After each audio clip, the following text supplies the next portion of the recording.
이 말씀 시편 18편 1절부터 너무 길어서요 다 읽기는 반만 읽겠습니다. 27절까지 시편 18편 1절부터 27절까지 우리 같이 한 목소리로 봉독하겠습니다. 나의 힘이신 여호와여, 내가 주를 사랑하나이다. 여호와는 나의 반석이시오, 나의 요새이시오, 나를 건지시는 이시오, 나의 하나님이시오. 내가 그 안에 피할 나의 바위시오, 나의 방패시오, 나의 구원의 뿌리시오, 나의 산성이시로다. 내가 찬송받으실 여호와께 아뢰니 내 원수들에게서 구원을 얻으리로다. 사망의 줄이 나를 얽고 불의의 장수가 나를 두렵게 하였으며 수월의 줄이 나를 두르고 사망의 올무가 내게 이르렀도다. 내가 환난 중에서 여호와께 아뢰며 나의 하나님께 부르짖었더니 그가 그의 성전에서 내 소리를 들으시며 그의 앞에서 나의 부르짖음이 그의 귀에 들렸도다. 이에 땅이 진동하고 산들의 터도 요동하였으니 그의 진노로 말미암음이로다. 그의 코에서 연기가 오르고 입에서 불이 나와 사름이여 그 불에 숯이 피었도다. 그가 또 하늘을 들이우시고 강림하시니 그의 발 아래는 어두캄캄하도다. 그룹을 타고 다니시며 바람 날개를 타고 높이 솟아오르셨도다. 그가 흑암을 그의 숨는 곳으로 삼으사 장막같이 자기를 두르게 하시며 권물의 흑암과 궁중의 빽빽한 구름으로 그리하시도다. 그 앞에 광채로 말미암아 빽빽한 구름이 지나며 우박과 숯불이 내리도다. 여호와께서 하늘에서 우레소리를 내시고 지전하시니가 음성을 내시며 우박과 숯불을 내리시도다. 그의 화살을 날려 그들을 흩으시며 많은 번개로 그들을 깨뜨리셨도다. 이럴 때 여호와의 꾸지람과 콧김으로 말미암아 물밑이 드러나고 세상의 터가 나타났도다. 그가 높은 곳에서 손을 펴사 나를 붙잡아 주시며 많은 물에서 나를 건져내셨도다. 나를 강한 원수와 미워하는 자에게서 건지셨으며 그들은 나보다 이미 세기 때문이로다. 그들이 나의 재앙의 날에 내게 이르렀으나 여호와께서 나의 의지가 되셨도다. 나를 넓은 곳으로 인도하시고 나를 기뻐하심으로 나를 구원하셨도다. 여호와께서 내 일을 따라 상 주시며 내 손의 깨끗함을 따라 내게 갚으셨으니 이는 내가 여호와의 도를 지키고 악하게 내 하나님을 떠나지 아니하였으며 그의 모든 규례가 내 앞에 있고 내게서 그의 율례를 버리지 아니하였음이로다. 또한 나는 그의 앞에 완전하여 나의 죄악에서 스스로 자신을 지켰나니 그러므로 여호와께서 내 의를 따라 갚으시되 그의 목전에서 내 손이 깨끗한 만큼 내게 갚으셨도다. 자비로운 자에게는 주의 자비로우심을 나타내시며 완전한 자에게는 주의 완전하심을 보이시며 깨끗한 자에게는 주의 깨끗하심을 보이시며 사악한 자에게는 주의 거스리심을 보이시리니 주께서 권고한 백성은 구원하시고 교만한 눈은 낮추시리이다. 아멘. 할렐루야. 오늘은 시편 18편 1절부터 27절까지 같이 봉독했는데 사랑과 승리라는 제목으로 하나님 말씀을 전하겠습니다. 오늘 본문은 시편이 대부분 그렇게 길지 않은데 좀 긴 내용 중에 하나입니다. 오늘 본문은 우리가 가지고 있는 성경에 보면은 다윗이 그 하나님께서 그 사울을 비롯해서 그의 대적의 손에서 승리를 주신 승리하고 난 그 이후에 하나님을 드린 찬양이라고 우리 표제에 기록되어 있습니다. 오늘 제목을 사랑과 승리라고 했는데 사랑과 승리하니까 사랑과 영혼의 단어가 생각나네요. 다윗이 이 사울의 특히 이제 가장 큰 인물은 사울이죠. 사울로 인해서 이제 죽음의 많은 위기 가운데 있었으니까 그곳에서 하나님이 자기를 승리케 하시는 그것을 찬양하는데 크게 보면은 1절부터 6절까지는 이제는 그 상황에서 그런 상황에 처해보지 않은 사람 모르겠죠, 그죠? 그 상황이 얼마나 급박하고 힘들었는지 거기서 하나님 앞에 자기의 그 지금 상태와 하나님께 부르짖는 그런 내용이 1절부터 6절까지 기록되어 있고 7절부터 19절까지는 그의 부르짖음을 다윗의 부르짖음을 드시고 하나님께서 행동하기 시작하는 것을 시적으로 표현했습니다. 하나님이 움직이기 시작한 다윗을 위해서 여러분 우리가 기도할 때 물론 이것이 보면은 이 하나님이 다윗을 위해 움직이기 시작하는 그것이 나중에 이제 그게 하나님께서 다윗에게 승리를 주시는 그때 움직이는 것처럼 이렇게 보였겠지만은 하나님은 하나님의 아들들이 기도할 때 사실은 다니엘이 3주 동안 하나님 앞에 금식하며 기도할 때 3주가 지나고 나서 이제는 그 응답이 왔지 않습니까? 그때 그 바사꾼이 와가지고 하나님께서 그 중요한 말씀 있죠. 내가 기도하려고 무릎 꿇을 그때부터 이미 들었다고 하나님이.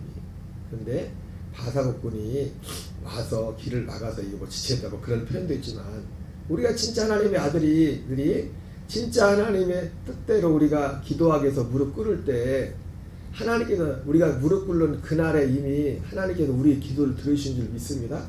물론 그 기도가 실제로 우리의 삶 속에 성취되기까지는 어떤 그 과정과 어떤 시간을 우리가 육신을 입고 우리에게 어떤 시간적인 것들도 필요할 수 있고 그 중간에 여러 가지 수많은 일들이 일어날 수 있습니다.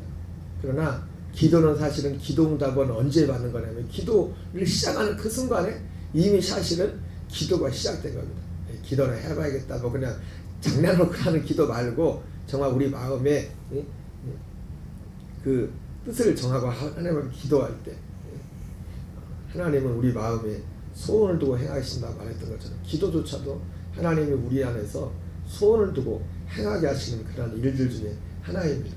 어쨌든 첫 번째는 이제 첫 번째 단락은 1절부터 6절까지 하나님 앞에 이제 그 상황에서 하나님께 부르짖는 다윗의 모습이 나와 있고 7절부터 19절은 다윗의 부르짖음에 하나님이 이제는 행동하시는 것을 시적으로 표현하고 있고 27절까지도 20절부터 27절까지는 그 하나님이 다윗의 기도를 들으시고 그렇게 행동하시는 그 이유에 대해서 그 이유를 오늘 시편에서는 자기 자신이 하나님을 향한 어떤 믿음이라고 믿음 하나님을 향한 어떤 의 그래서 자비한 자에게 주의 자비하심을 그 대적 거스르는 자들에게 주님의 어떤 심판 같은 걸 하신다면서 자기가 하나님 앞에서 이렇게 서 있었다고 그런 이유로 20절도 27절 28절 30절도 그런 내용으로 그 또 32절 또 36절까지는 그런 다윗에게 어떤 구체적으로 다윗을 후원하시는 그러니까 표현을 그렇게 했는데 후원하시는 그런 하나님의 모습이 나와 있고 그리고 37절부터 48절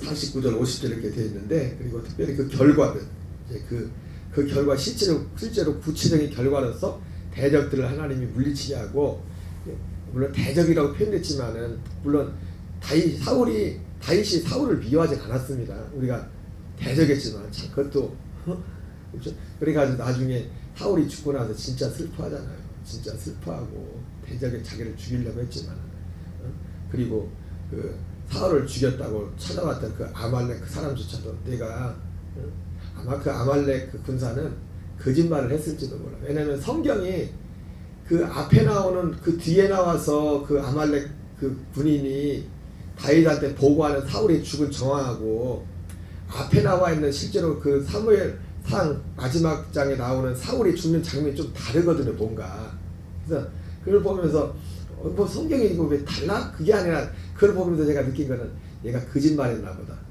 상 받으려고 뭐에서 들은 색이 있는지 모르겠지만은 사울과 다윗 관계를 알고 그리고 자기가 목을 뱉다고 했잖아요. 그러니까 거기라도 세운 줄 알고 그래가지고 다윗이 나중에 그러잖아요. 야 네가 지금 이걸 소식 알고 내가 참 크게 착각했다. 뭐 상이라도 받을 줄 아는 건데 내가 여호와의 기름 부은 반자를 손을 들어 치기를 내가 두려워하지 않냐. 거기서 똑같은 말을 하면서 부하를 시켜가지고 죽여버려.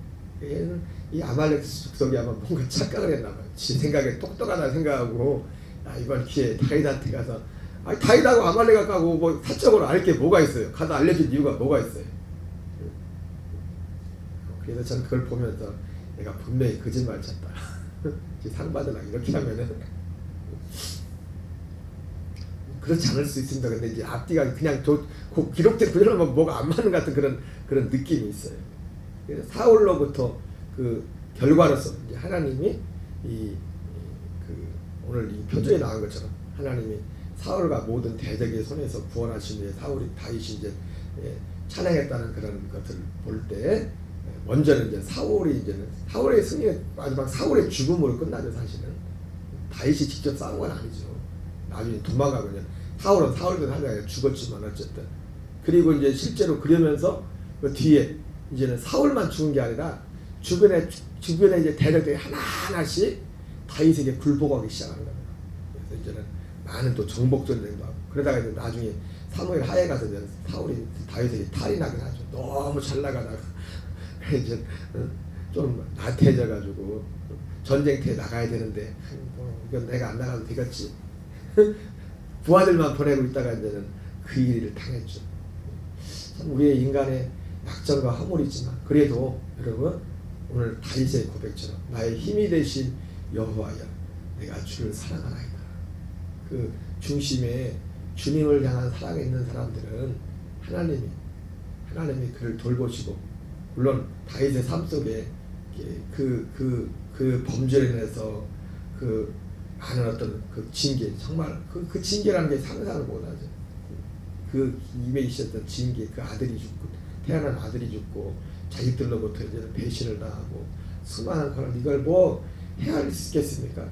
그러나 그는 그런 것 가운데서 끝내 승리하고 그런 것 가운데서 오히려 하나님과의 관계가 더 깊어졌던 다윗의 모습을 보게 됩니다. 어쨌든 오늘 시편 18편의 핵심은 뭐냐면 그냥 1절입니다. 우리 복음성가에 나오는 나의 힘이 되신 여호와여 내가 주님을 사랑합니다.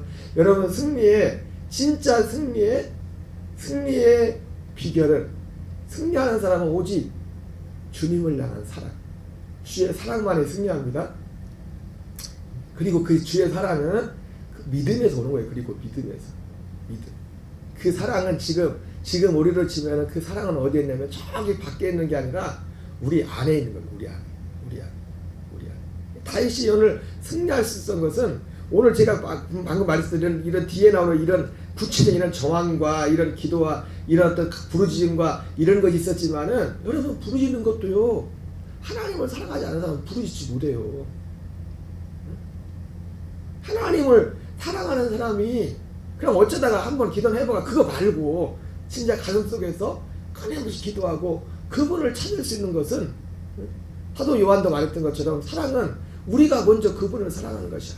여러분 그리고 사랑도요 사랑해본 사람이 사랑한다죠. 예수 안 믿는 사람들도 여러분 믿지 않은 분들 중에도 굉장히 밝은 사람도 있잖아요. 참 어떻게 보면 기본적인 그런 것도 참 중요한 것 같아요. 물론 우리는 이제 그거로 사는 게 아니에요. 육신적인 받은 그 사랑을 가지고 사는 게 아니라 그러나 그 하나님의 사랑 하나님의 진짜 사랑을 알려는 그 사랑도 필요해. 그 사랑을 가지고 나서 살아야 돼. 그래야 사회가 움직여지니까. 그러나 진짜 예수님을 믿는 사람은 우리가 자랄 때 육신의 부모님부터 받고 누구한테 받았던 그 사랑으로 사는 게 아니에요. 진짜. 그 사랑은 언제까지 필요한 겁니까? 우리가 하나님의 사랑 안에 오기 전까지 그 사랑이 필요한 겁니다. 여러분 율법이 필요합니다. 율법이 언제까지 필요해요? 생명의 섭리의 법 안으로 올 때까지 율법이 필요한 거예요.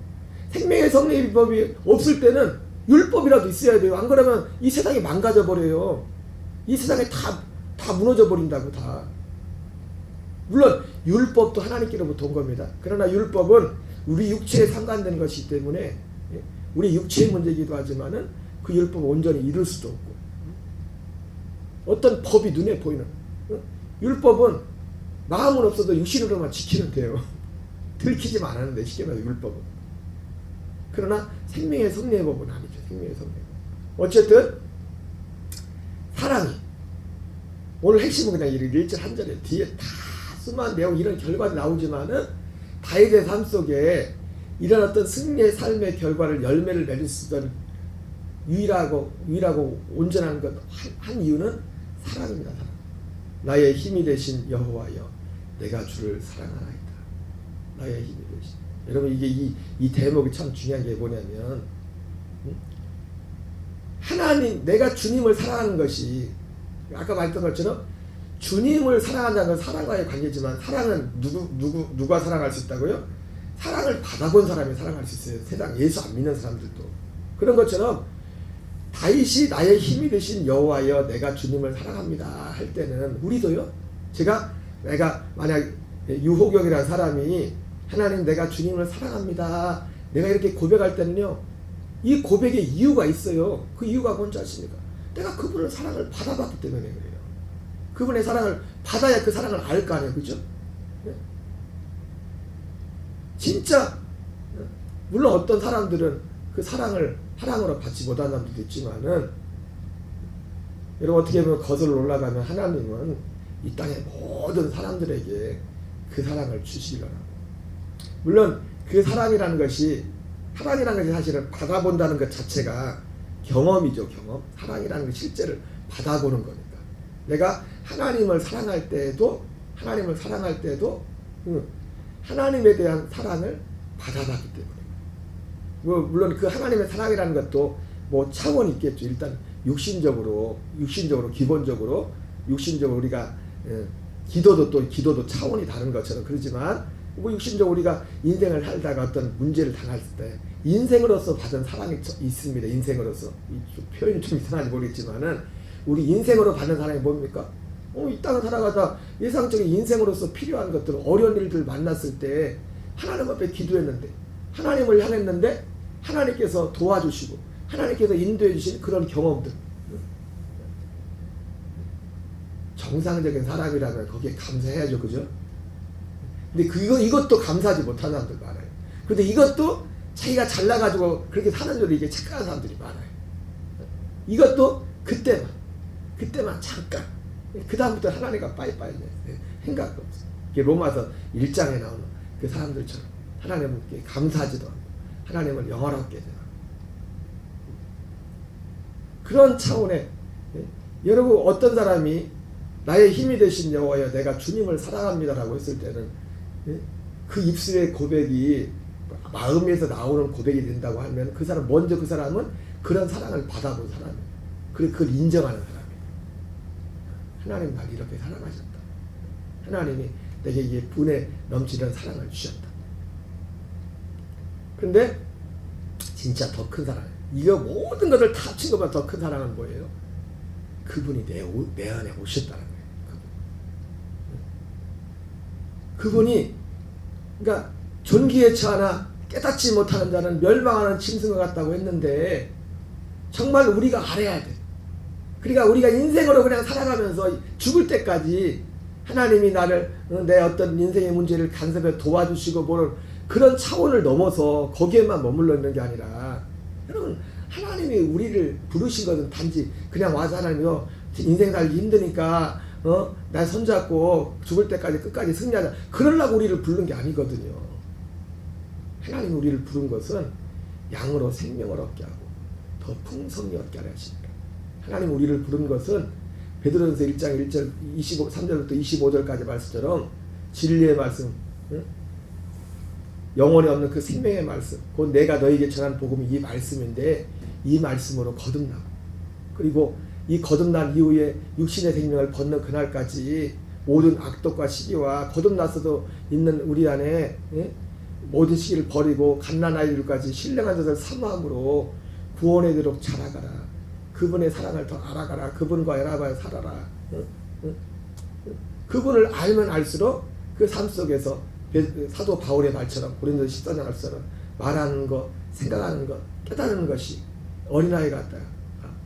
장사들. 그분을 알면 알수록 사도 바울의 고백처럼 우리의 겉사람은 후패하지만 우리의 속은 날로 새롭도다.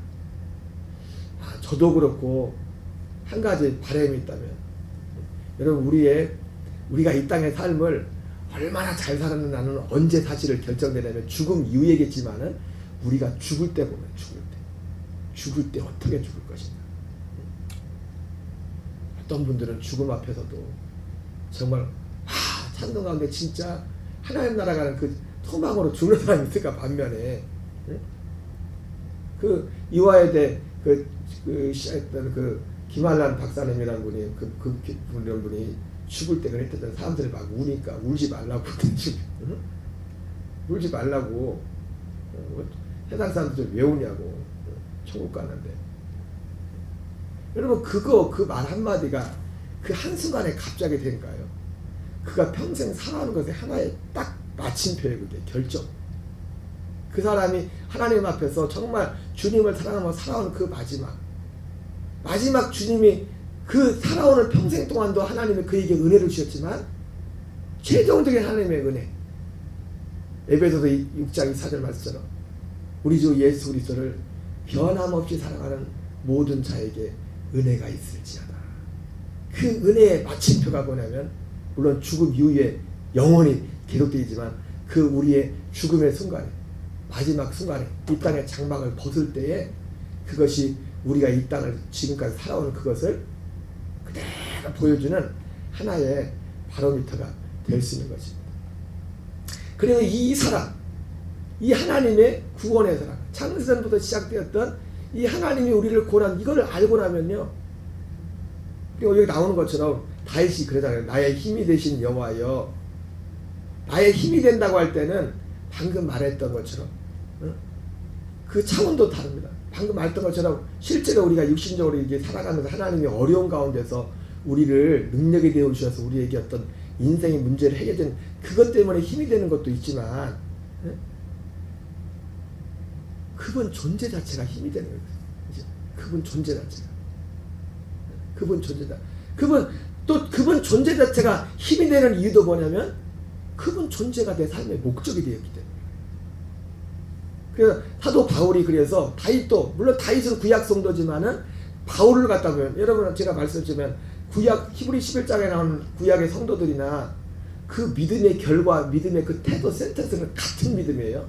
다만 차이가 있다면은 구약 성도들은 아직 그 약속을 받기 전이고 신약 성도들은 그 약속을 받아서 그 약속을 살아가는 거예요. 그래서 제가 히브리서 11장에 나오는 그들의 믿음이 어떤 특정한 믿음이 아니라 예수님을 정말 믿는다면 다 그 믿음으로 살아야 되는 거예요. 그 믿음으로. 그 열매가 있어야 되는 거예요. 그냥 예수 믿고서 여러분들도 아브라함처럼 다윗처럼 잘 믿어서 복 받으십시오. 그러려고 기록하는 게 아니라 하나님의 진짜 관심은 거기 없다는 거예요. 그리고 거기에 나온 사람들도 나중에 거기에 관심 없어요. 근데 그런 것들을 근데 하나님이 그렇게 큰 관심이 없는데도 하나님이 더해줬죠. 세상 사람들이 보기에 주일날 말씀드린 것처럼 우리가 구해야 될 것, 정말 선포해야 될 것, 세상의 것들에 대해서는 우리가 안 믿는 이방인들처럼 그 구할 것이 아니라 하나님 앞에 아버지 앞에 믿음으로 요청하고 선포하는 저와 여러분 되시기 바랍니다. 근데 이 다윗도 그렇고 하나님이 나의 힘이 된다는 것은 아까 말했던 것처럼 하나님의 사랑을 받아본 거예요. 받아본 사람만이 사랑하는 거예요. 받아본 사람. 근데 그 받은 사랑이 먼저는 우리가 일방적인 삶 속에서. 그래서 저도 예수님 처음 믿고 나서 제일 정말 기뻤던 게 뭐냐면 하나님이 살아계시구나. 야, 하나님이 내 기도를 들으시네. 신기해요. 내가 기도하고 내가 응답받고도 난 지금도 이해가 안 돼요. 가끔은. 내가 너무 이성적인 사람인지 모르겠지만은 기도해서 어떤 사람이 병이 나서도 병이 나는 걸 보면서도 난 이해가 안 돼. 믿음이 없는 거지. 어떻게 이런 일이 있을 수 있을까? 근데 그런 사랑을 다 합친 것보다 비교할 수는 오직 하나의 사랑은 우리 안에 오셔서 내 안에 구원을 이루어 가신 그것이. 그래서 바울도 아까 말했는데 내 간절한 기대와 소망은 살든지 죽든지 내 안에 그리스도만 존귀케 되기를 원한다. 삶의 목적이 내가 살아가는 것이 무엇인가를 바울은 아는 거예요. 삶의 목적. 그래서 다른 모든 것들은 다 배선을 같이 하겠다. 그걸 하나를 위해서, 그것을 이루어가기 위해서. 여러분 사람은요, 제가 종종 말씀드렸지만 오랜만에 말씀드렸는데 사람은요 뭘 하라고 해서 억지로 할 수 있는 사람이 아니에요. 자기가 가치 있다고 생각하는 것은 다 던지게 돼 있어요. 응? 하나님 아무리 힘들다고 해도요, 응? 자기가 가치 있다고 생각하고서 하지 말라고 해도 여러분 어떤 사람이 1,000만 원짜리 시계 차고 있는데 누가 와가지고 야 그거 나 줘 그러면 절대 안 줘요. 근데 와가 1억짜리 다 갖고서 야 그거 줘 그러면 두 번도 생각할 거 없어요. 1억짜리 받고서 1,000만 원짜리 그렇게 비싼 거를 정말 아낌없이 그냥 주는 겁니다. 1,000만 원짜리 왜? 1억짜리를 받는 거거든요. 1억짜리. 그 깨달음, 그 하나님의 사랑. 결국은 나의 힘이 되신 여호와여, 내가 주님을 사랑합니다. 그리고 어떻게 다윗의 삶 속에 어떻게 힘이 됩니까? 지금 그래서 이 사랑이 있는 자들에게는 먼저 이 마음의 사랑으로 마음의 힘이 됩니다. 여러분 제일 큰 예고는 하나님의 사랑이 내 마음의 힘이 되는 겁니다. 그죠? 구약에서도 사람이 병이 걸려도 마음만 나가면 병을 이기지만 마음이 상하면 뭐로 이기겠냐 그랬잖아요. 나의 힘이 되신 여호와여 내가 주님을 사랑합니다 그랬는데 주님 하나님이 나의 힘이 되시는 가장 큰 힘은 뭐냐면 내 마음의 힘이 돼요. 내 마음의 힘이 어떻게 힘이 됩니까? 갈라디아 2장 10절입니다. 나는 죽었어요. 나는 절망하는 나는 죽었어요. 어떤 상황에서 나는 망하는 나는 죽었다고. 나는 망할 수 없는 존재. 이제는 나는 망하는 나는 그리스도와 함께 죽었고, 제가 아까 말씀드렸죠. 하나님의 승리가 다윗이 오늘 이제 결과만을 놓고 말하지만 그 결과가 나오기 전에 이미 결정이 됐다고요. 그의 마음과 그의 믿음과 그 안에 계신 결국 다윗을 승리케 하시는 분도 하나님. 다윗과 함께 하신 하나님. 다윗의 그런 상황 속에서도 그런 순간순간 그런 마음을 주셨던 하나님. 그래서 시글락에서 다 이제 아말렉한테 공격을 받고 나서 어려운 일을 당했을 때, 그때 그 순간에도 하나님을 생각하며 다윗이 진정되고 그 어려움을 이겨야 돼. 그 순간에 그 마음의 힘이. 하나님이 그 어려운 상황 가운데서 그 어려운 문제를 해결할 때 먼저 해결한 게 뭐냐면 다윗 자신의 마음이었다고요. 그 마음을 해결했다고. 여러분 그래서 우리의 마음이 너무 중요한 거예요. 어떤 상황이 중요한 게 아니라 그 우리가 만난 상황이 어떤 상황이든지 간에 항상 내 마음을 주목해야 돼. 내 마음을. 내 마음이 지금 어떤가. 내 마음이 지금 다진 거예요. 내 마음이 졌다는 건 뭡니까? 하나님의 열매가 아닌 것들이 내 안에 있으면 지고 있는 거예요. 별거 없어요. 갈라디아서 말하는 것처럼 성령의 열매와 육체의 열매가 있다고 했는데 그거 둘 중에 하나가 있을 때 내가 지고 있나 승리하고 있나? 세상 사람들은 겉으로 드러나는 뭘 보고 있지만 내 마음에 그걸 보면 내가 지금 지고 있는지 승리하고 있는지 그걸 보면 알아요. 그래서 다윗이 하나님이 나의 힘이 된다고 했을 때는 내 안에 계신 그리스도로 말미암아. 그러니까 바울도 바울의 평생이 그랬죠. 주님을 만나고 나서. 그러나 이것은 자동으로 오토매틱으로 되는 게 아닙니다. 그래서 날마다 바울과 같이 내 자신을 복종시켜서 날마다 우리 자신을 죽음에 넘기고 주님의 생명을 선택하고 여호와 율법을 주야로 묵상하면서 그분을 찬양하고 그분을 예배하고 그분 앞에 기도하고 이런 모든 것들이 그리고 이런 모든 것들을 하게 하는 모든 동력도 뭐냐면 내 안에 계신 그리스도 그분을 향한 사랑이 그것을 하게 하는 겁니다. 오늘 한날 우리가 살아가는 삶 속에서 오늘 다윗의 고백이 저와 여러분의 평생의 고백 되기 바랍니다. 우리 주 예수 그리스도를 변함없이 사랑하는 모든 자에게 은혜가 있을지어다. 사랑이 승리하게 하나님. 그분을 향한 사랑이 내 안에 계신 그분의 사랑이 승리하게 하십니다. 우리 주기도문으로 마치겠습니다. 하늘에 계신 우리 아버지여 이름이